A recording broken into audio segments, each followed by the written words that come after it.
apa penafsiran Pak Ahok itu ya. Waduh, katanya Paulus nikah ya. Coba lihat videonya lah. Saya videonya nggak lihat, saya lihat videonya Pak Joshua Tehu saja ya. Karena sebenarnya seminggu yang lalu sudah dikirim oleh beberapa orang, saya tidak punya waktu untuk nontonnya. Kenapa? Karena Ahok ini adalah figur. Ya, memang bukan figur rohani ya. Salam Bapak Ibu Saudara-saudari yang dikasihi Yesus dan yang saya kasihi. Berjumpa kembali dengan saya, Pendeta Rizuli Lubis. Sebelum kita melihat tayangan video ini, jangan lupa ya, subscribe, like, comment, and share. Bagikan video ini ke sebanyak orang menjadi berkat. Anda sudah mendukung pelayanan, bahkan Anda sudah melayani Tuhan ketika Anda membagikan video ini. Saksikan video ini. Salam Bapak Ibu Saudara-saudari yang dikasihi Yesus dan yang saya kasih. Tadi malam, kurang lebih jam 10 malam, saya dapat kiriman video YouTube-nya Pak Joshua Tehu. Pak Pendeta Joshua Tehu ini mengirimkan video beliau, dan video beliau itu judulnya kurang lebih 5 alasan pasti Ahok masuk neraka. Ya.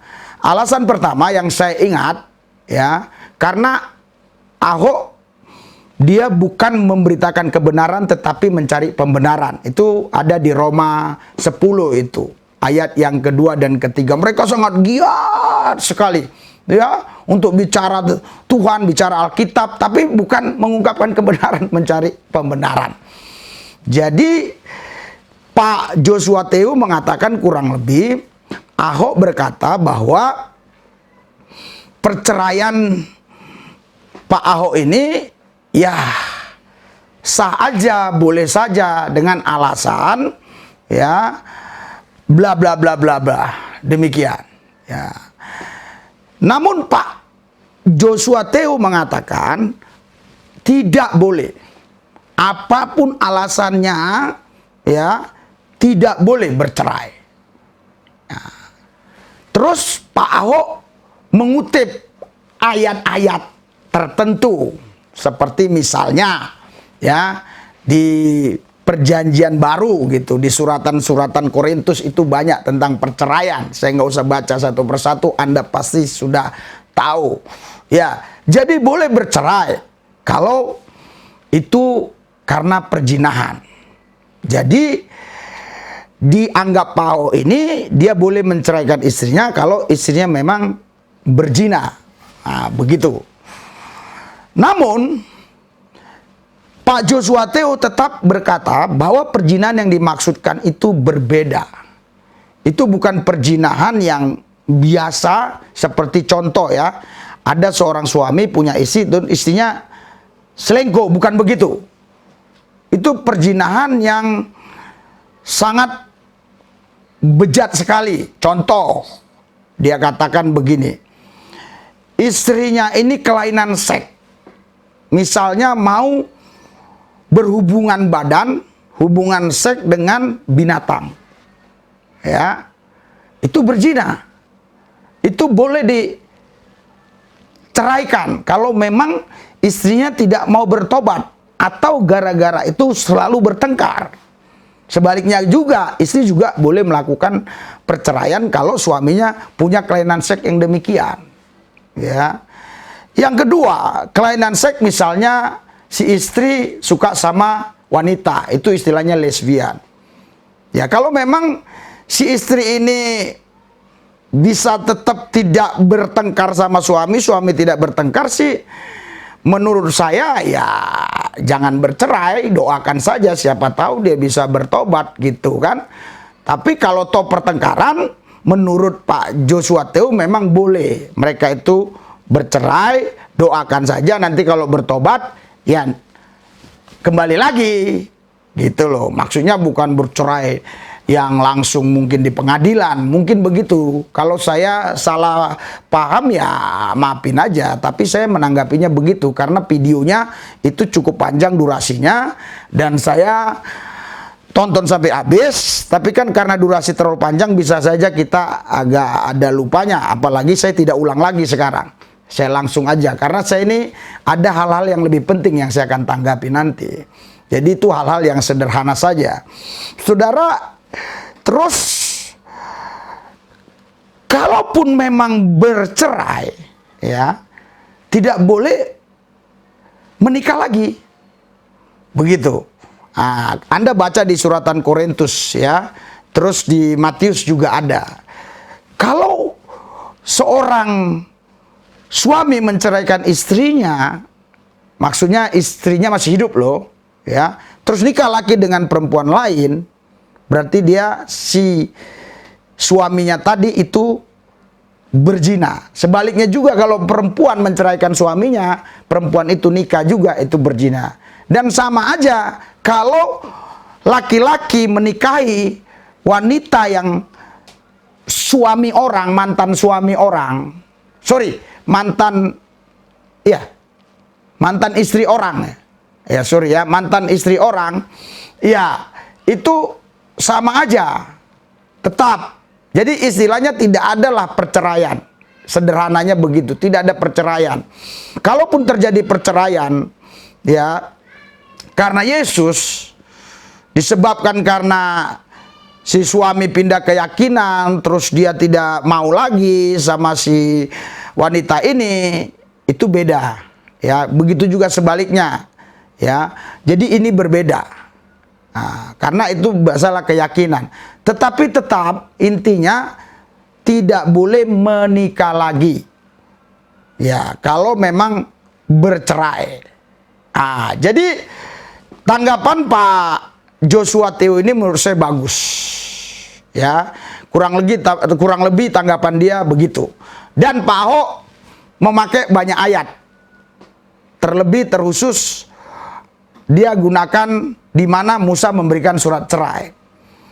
Tetapi tanggapan Pak Joshua Teo, ya itu dia memberikan surat cerai karena degil, karena bandalnya orang Israel, dia maksa-maksa, dia ngancam-ngancam, saya tambahin dikit lah. Jadi diberilah surat cerai. Ya, itu pun surat cerai itu ya, itu adalah untuk apa? Untuk menyingkirkan mereka ini dari orang Israel. Dengan kata lain, orang Israel itu tidak boleh lagi nikah dengan mereka. Makanya kalau kita baca Malaki 2, Tuhan itu tidak senang dengan orang bercerai, bahkan dia benci terhadap perceraian. Ya, jadi tetap tidak boleh. Ya. Terus ini yang paling luar biasa sesatnya kalau menurut saya. Kalau memang benar ini yang dikatakan Ahok, inilah yang dikatakan Pak Joshua Teo di video tersebut. Apa dikatakan Ahok? Ya, Ahok berkata, ya, Pak Joshua Teo di sini berkata begini. Ahok mengatakan bahwa Paulus itu pun mungkin nikah atau nikah, tapi saya pakai kata mungkin aja, karena saya takut nanti keliru. Mungkin nikah, tapi dia cerai. Berarti boleh dong bercerai? Ya, kalau jawaban saya sederhana saja. Kalaupun si Paulus ini dulu pernah nikah waktu dia jadi anggota Sanhedrin, ataupun waktu dia dulu ahli Taurat orang Farisi, ya, terus dia karena imannya kepada Yesus akhirnya mereka berpisah. Namun dia tidak nikah lagi. Mana ada di ayat Alkitab? Bahkan Paulus pernah berkata, lebih baik seperti aku tidak kawin. Jadi ada orang tertentu memang tidak menikah karena panggilan. Ada orang tertentu tidak menikah memang karena kelainan. Ya, organ-organ tubuhnya sejak dilahirkan oleh orang tuanya memang tidak berfungsi, ya, seksualnya, sehingga dia tidak menikah. Tapi ada orang yang memang, saudara, suka nikah. Ini yang masalah. Ini yang problem. Jadi saudara, yang paling parah saya lihat nih tanggapan penafsiran Pak Ahok itu ya. Waduh, katanya Paulus nikah, ya. Coba lihat videonya lah. Saya videonya nggak lihat, saya lihat videonya Pak Joshua Teo saja, ya. Karena sebenarnya seminggu yang lalu sudah dikirim oleh beberapa orang, saya tidak punya waktu untuk nontonnya. Ini saudara, ditanggapi oleh Pak Joshua Teu, saya kasih apresiasi Pak Joshua Teu, terima kasih, supaya jangan tersesat yang lain-lainnya. Kenapa? Karena Ahok ini adalah figur, ya memang bukan figur rohani ya, jangan salah. Dia figur untuk di pemerintahan misalnya ya, politik. Oke lah, dia pernah wakil gubernur buat itu dan ini. Oke, kalau di situ yang Anda katakan dia banyak berbuat sesuatu bagi negara, oke. Tapi tidak bisa disamakan dengan figur rohani, apalagi dia mengutip ayat-ayat Alkitab dan menafsirkannya dengan maunya ya. Jadi tidak, saya yakin tidak ya. Tidak ada perceraian, tidak ada Paulus menceraikan istrinya di Alkitab. Tidak ada. Ini yang lebih parah, saudara. Ini yang lebih parah.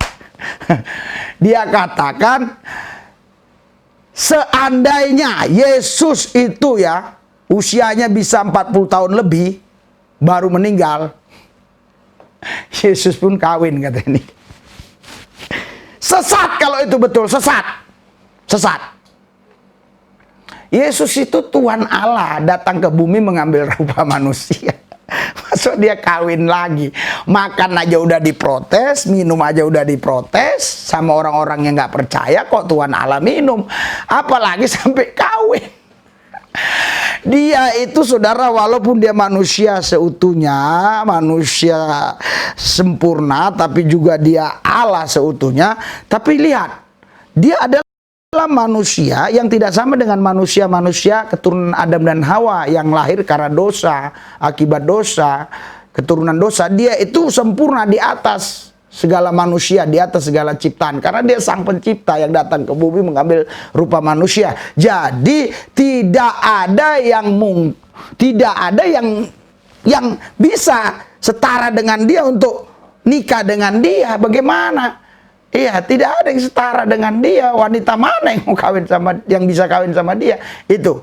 Terus saya juga apresiasi apa yang dikatakan Pak Joshua Teu ya, karena itu juga yang ada dalam pikiran saya, sehingga saya apresiasi ya. Jadi Yesus ini Tuhan Allah ya, mana mungkin dia bisa menikah dengan manusia yang istilahnya derajatnya udah tidak mungkin gitu loh. Dan ada alasan lagi, saudara. Alasannya lagi ya, itu kan Yesus itu sebagai mempelai pria, gerejanya mempelai wanita. Jadi bagaimana dia kalau sempat kawin dengan satu orang itu, saudara, dia itu mempelai semua gereja. Ini hanya pakai bahasa istilah loh, bukan kawin daging-daging loh, bukan. Dia mempelai pria, gerejanya mempelai wanita. Mana mungkin dia kawin daging, kawin lahiriah. Sedangkan ini semua gereja mempelai wanitanya Yesus. Bagaimana? Tidak mungkin, saudara ya.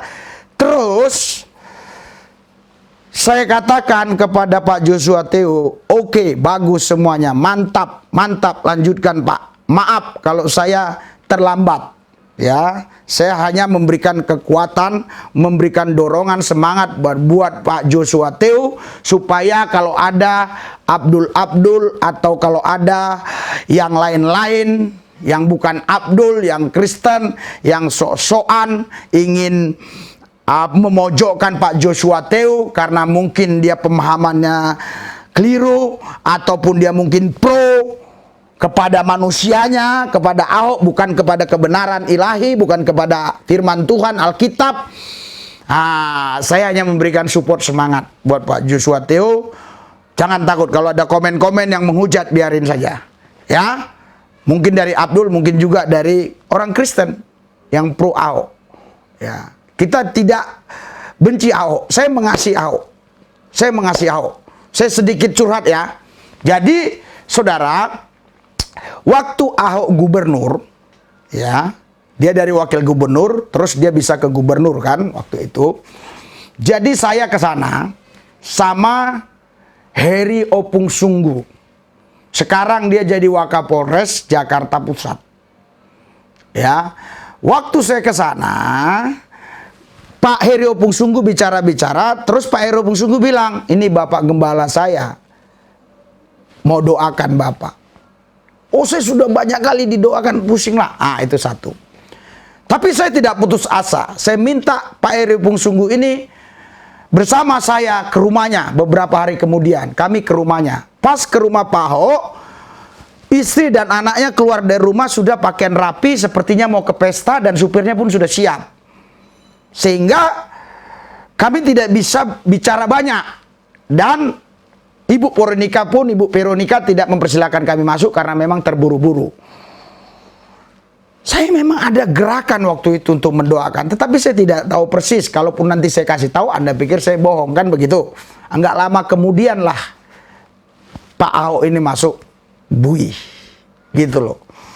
Kenapa saya mau jumpain Pak Ahok waktu itu? Karena waktu itu memang saya lihat dia sudah masuki domain-domain yang bukan dia. Harusnya diserahkan aja itu kepada pendeta, kepada saya ini, biar saya yang main di sana harusnya.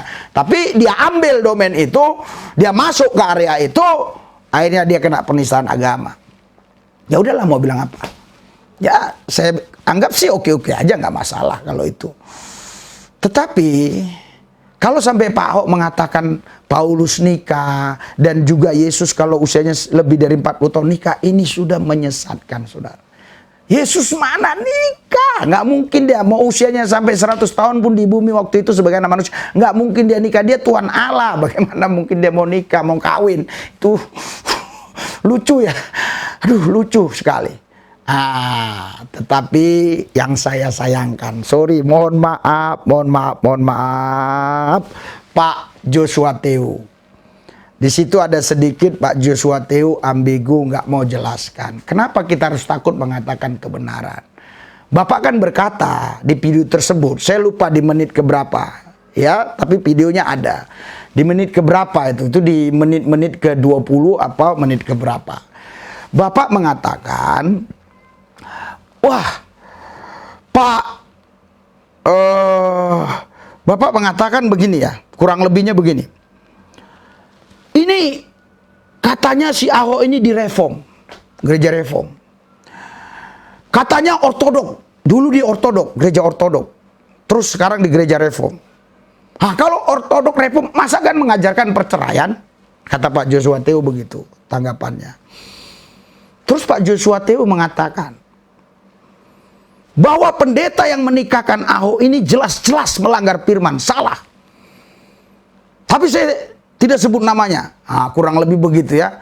Tapi ini pendeta terkenal, pendeta besar, pendeta ini, pendeta yang luar biasa, yang terkenal. Pak Joshua Teu, tirulah saya. Kalau ngomong saya sebut-sebut terus orangnya. Kalau memang ada bukti faktanya. Kenapa Pak Joshua Teu?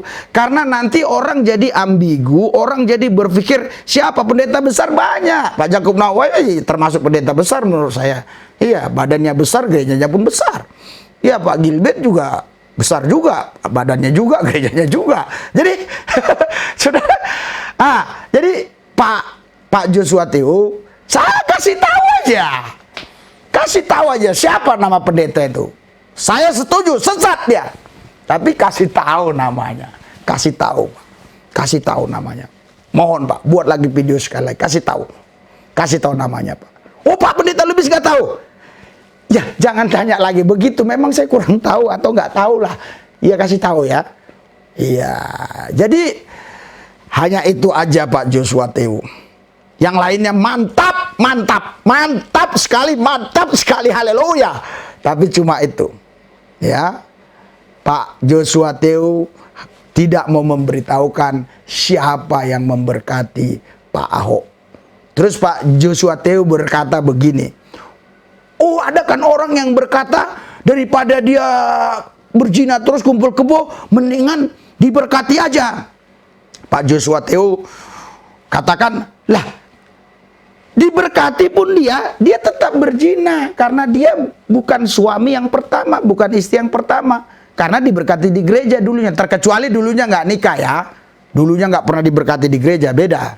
Atau nikah lain, ya bukan nikah di gereja atau nikah Kristen, nikah lain, nah, itu beda. Jadi Pak Joshua Teu bilang, tetap aja dia hanya apa namanya, kamuflase cari pembenaran aja. Tapi sebenarnya di hadapan Tuhan tetap sama. Setuju, setuju, setuju, setuju, setuju, setuju. Tapi saya ulangi sekali lagi, Pak Joshua Teo, ya tolong sebutlah nama pendeta yang memberkati Ahok itu aja. Oke, Tuhan Yesus, aku bersyukur Pak Joshua Teo sudah mengkanternya sehingga tidak ada yang tersesat. Yang lain-lainnya, ya, semuanya hidup rukun dan damai, tidak ada perceraian. Orang-orang Kristen yang hidup di dalam Tuhan Yesus tidak ada perceraian. Dalam nama Yesus, haleluya, amin. Saudara, Bapak Ibu sekalian, sorry, saya tambahkan dikit begini. Jangan Anda salah pikir kita benci Ahok, bukan, saya mengasihi dia. Ngasih Ibu Veronica, bukan gitu. Tetapi karena Ahok itu, ya, itu sudah mengambil ayat-ayat Alkitab, terus menafsirkan dengan cara-cara pikir dia yang dimaksudkan Pak Joshua Teo ini dan yang saya maksudkan juga ini, tujuannya apa? Tujuannya adalah, kan ada orang-orang yang mengidolakan beliau. Ya, orang Kristen lah. Kalau orang Islam ya silakan. Ada orang-orang yang mengidolakan beliau. Jangan sampai mereka orang Kristen ini yang mengidolakan beliau, mereka pikir ini benar, jadi ikut-ikutan. Gitu loh. Oke ya, Tuhan berkati ya. Oke ya.